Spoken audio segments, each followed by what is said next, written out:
Good afternoon, Numi Nation.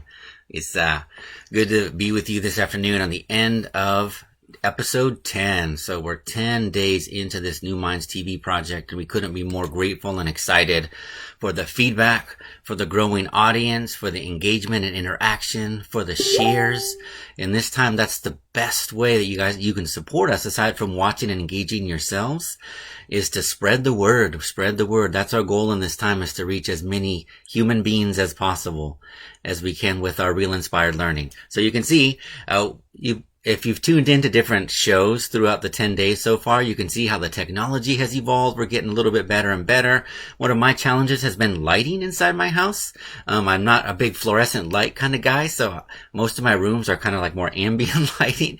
So I'm trying today, I moved for the end of day message, I moved to a different spot and experimenting with some light here. It's a little better. I still look a little bit dark orange.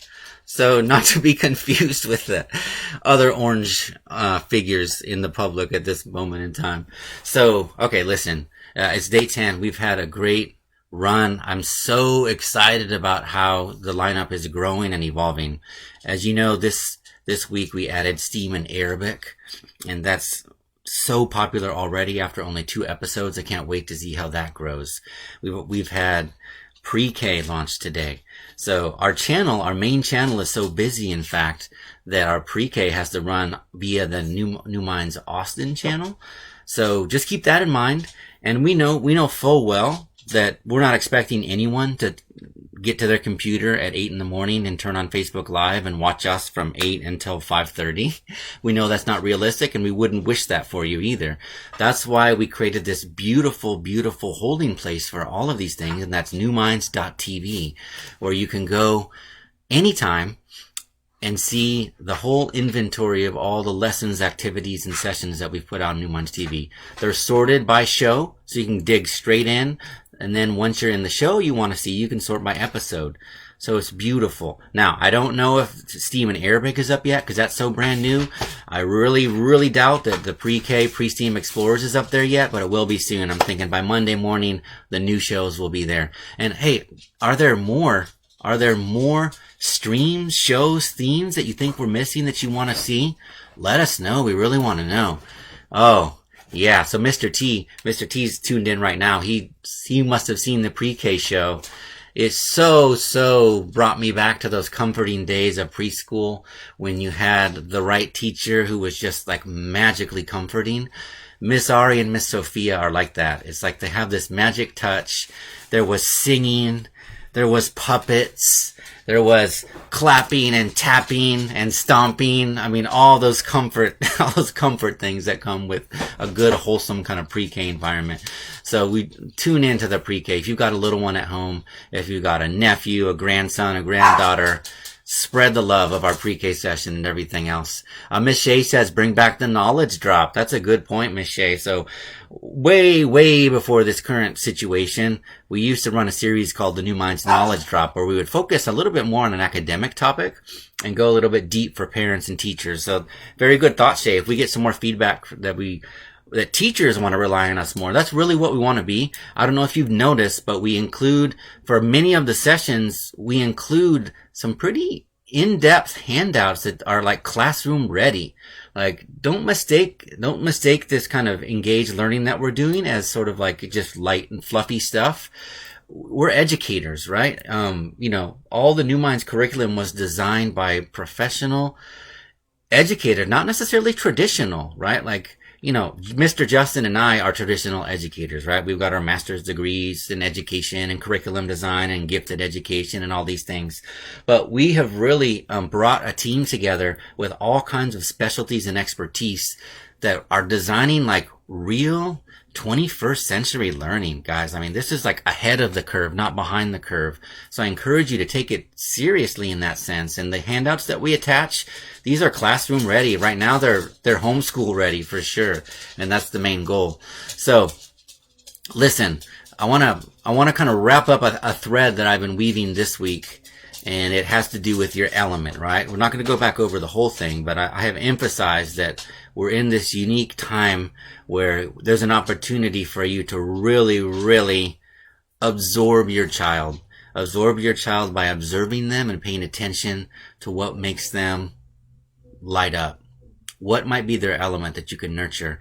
It may or may not be what you had assumed, right? There's so many scripts that have been flipped for us now.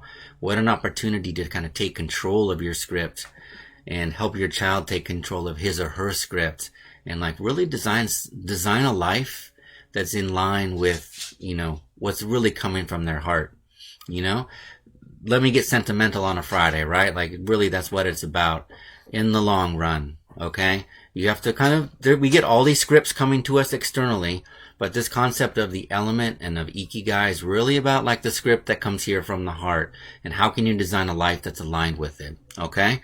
Now, so what I want to do today, one last tool related to the element and then a little bit of good news from the world of research that I think you'll find comforting, okay? So I'm going to do a little transition here for you. And let's see, anyone else tuned in? Got some good Numi friends out there. We have Miss Rana was on, hopefully still on from Lebanon. Miss Rana was the inspirator who delivered the STEAM and Arabic session this morning on the Mobius strip. Really cool stuff. I love that excerpt from the Mathacadabra course. And she is an expert math teacher, by the way. Okay, so here's what I need to do. I want to get something up for you guys to see.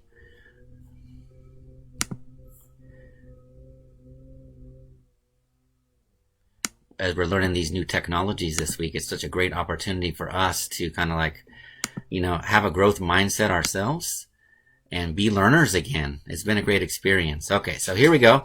What you should see now is me and then a little piece of my screen with a tool that I want to present today. It's called the SWOT analysis. So one of the things we've been talking about with the element is, dealing with obstacles and challenges and things like this and having a toolkit. Yesterday, I really emphasized relaxation so you get that parasympathetic nervous system working for you. Today, I wanted to be a little bit more proactive, so it's more of an active tool. And this is a concept called the SWOT analysis. It's so simple and yet so powerful. So it's simply a quadrant, and SWOT is an acronym. It stands for strengths, weaknesses, opportunities, and threats. Now, you can go online, you can Google SWOT analysis. There's all kinds of templates out there that you can download for printing and do it by hand. You can even complete them online.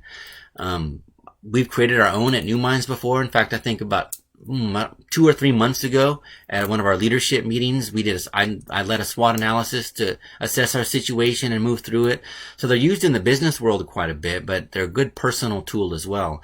And what I'm suggesting is it would be a perfect moment for you as a parent to use a SWOT analysis as a tool to just take a look at the current situation. You've been thrust into this role of teacher, remote worker, spouse, parents, all these things at once, right? A SWOT analysis is a way to really analytically take a look at what you have going for you and what's going to be extra challenging for you. Here's how it works. It's really simple.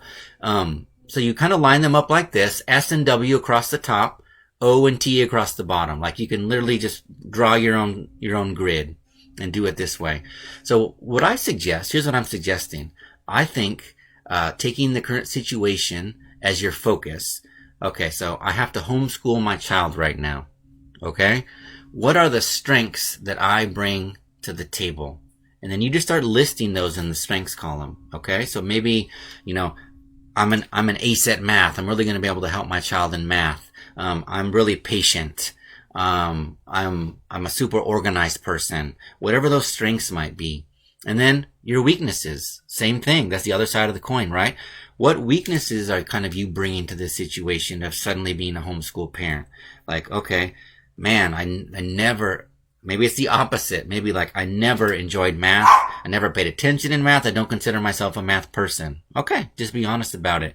Maybe I'm not very patient. I've never had to spend extended, hours in a single day focused on schoolwork and on, behavior management and things like that, right? Because you didn't go to teacher school, right? So the weakness grid is just a place to list all those things that are going to be challenges for you.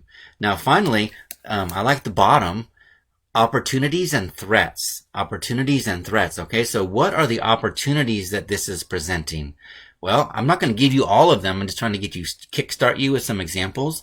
Opportunities of suddenly being a homeschool parent. Wow. Way more time with my kid. This is what I've been talking about all week long, right? Way more time with my kid to kind of take a more active role in kind of coaching and nurturing their personality and their habits. An opportunity to develop more patience, to learn a new organizational tool, an opportunity to take webinars that I haven't before, an opportunity to, you fill in the blank. It's really exciting when you start thinking about it in this way. And then threats, the threats is intended to be things kind of out of your control. So these are external threats. So when you're thinking about the threats box, it's more like, in this case, it would be like, the COVID-19 crisis is extended, or, pressures from my work situation make it even more complicated. So these would be things that are out of your control, that are, presented to you as part of the package, that you need to consider. Okay. So another way to look at it is that top row is kind of like internal factors, strengths and weaknesses that you're bringing to the situation. And that bottom is external factors, opportunities and threats. Why go through this process? Is it a magic formula that then suddenly cranks out a solution, like an input-output device? No, not quite. It's a process. What happens is, as you kind of force yourself to go through this analytical process, you get kind of a clear, honest picture of the situation, and you can just face it. You can just face it more clearly, and sometimes solutions do kind of generate themselves because you're changing your perspective and you're just being honest with yourself about it. Here's just what I reckon, what I see right now could be really useful. If you had a group of parents from different families willing to do this, and like each of you did your SWOT analysis and you're identifying your strengths and your weaknesses, and family B is identifying their strengths and weaknesses, and then you kind of cross-compared and looked and you're like, whoa, you know what? Those strengths that you bring to the table actually complement my weaknesses really well. Maybe we could be in this together somehow. Like, who's to prevent you, and maybe millions of you already doing this, but who's to prevent you from helping each other's families out? Like, if you are the math whiz, if you have an endless vault of patience, maybe you're the person to coach your neighbor's kids in math, with social distancing in mind, of course, but why not kind of use this as a way to fill each other's gaps in and kind of come together even more in this ironic way in the era of social distancing, all right? Something to think about. That's a kind of a parting thought I wanted to give you today, is this tool, SWOT analysis. Again, you can go Google SWOT analysis, and there's all kinds of beautiful templates out there. Most are business focused. Honestly, I just recommend getting a sheet of paper, or if you journal, get a journal, and just drawing your own quadrants and label them: strengths, weaknesses, opportunities, and threats, and just do it. I challenge you over the weekend to do that and come back Monday with kind of a little bit more clarity. Mr. T's chiming in. SWOT for active multi-level analysis, effective strategy worth journaling. Yes, exactly, Mr. T. So it's just another one of those tools just to have in your pocket. I don't do them every week. I don't even do them every month. But every 6 months, do I do a SWOT analysis? Yeah, you betcha. Whether it's business or personal, it's just one of those tools that is good to have practice and have available. Okay?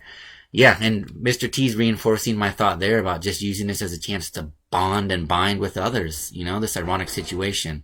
One more thing, I want to share with you just an assertion from a bit of research. Let me make sure you can see that and let me get to my other view.